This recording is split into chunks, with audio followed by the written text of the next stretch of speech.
Okay, today I'm going to talk about situational writing and how to improve on it. The main problem was for students is that they don't understand how to get around 25 to 26, right? But it's very possible. Our students who get 19 upon 30 for continuous can still get 25 to 26 for situational, right? But the problem is that you don't really know, or most students don't really know that you need to be adding in your own details. A lot of students think that they should just copy and paste information, package it in a way that answers the bullet points, paraphrase, but you should be adding in your own details. So the first step to solving this problem is that you need to be able to identify, hey, where are the vague or general fluffy phrases? If we look at this piece of situational writing, the first fluffy phrase that I spot, right, is different needs. It comes from this area, right? I have experience when it comes to interacting with the elderly and different needs that may arise. So you can just think of the context as maybe taking care or activity that is interacting with the grandparents, an activity that interacts with an elderly home. That's the general context. But the first fluffy general phrase that happens is different needs. If you think about them, or if you're the reader, what does that really mean?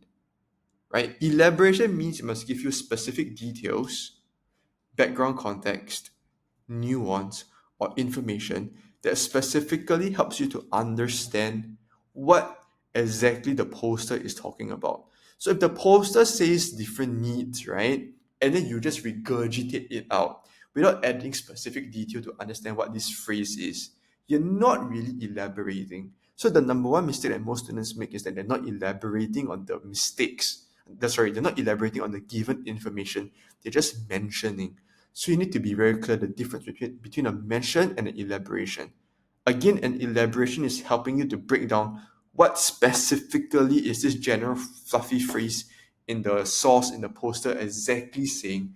And very often you need to create these details for yourself. They are not going to be in the given poster. So number one, different needs. Is it mobility needs? Is it communication needs? Is it dietary needs? You need to be able to break this down.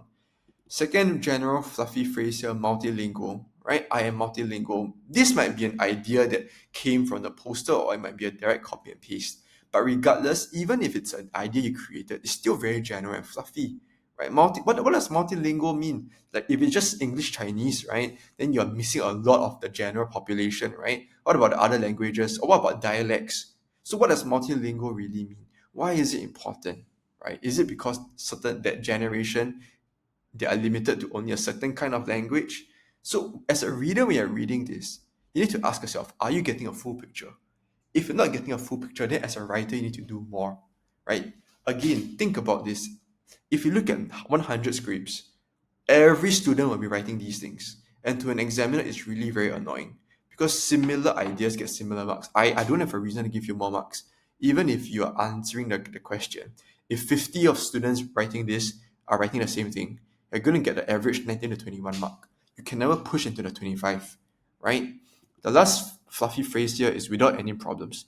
The tone here is too absolute, right? If I say that, for example, I say, oh, make me class monitor. I'll help you to manage the class without any problems. Firstly, unbelievable, too absolute. Tone two is a bit too overly optimistic, right? So for this piece of writing, few learning points I want to mention is that firstly, you want to make sure that the phrases you're using are not general and fluffy, or if they are, you quickly want to expand on them in one or two sentences. Make sure your tone is correct. You're not giving too absolute ideas, right? Don't say I am the best, right? Don't say I will not have any problems. Don't say I will be able to tackle everything. You need to be able to write it in a way that helps, that is realistic, right? But also presents your case persuasively. If you want to join some of our free classes, just hit the link below and we will get in touch with you. We have regular free classes you can attend as many as you want without any cost. All right, talk to you again.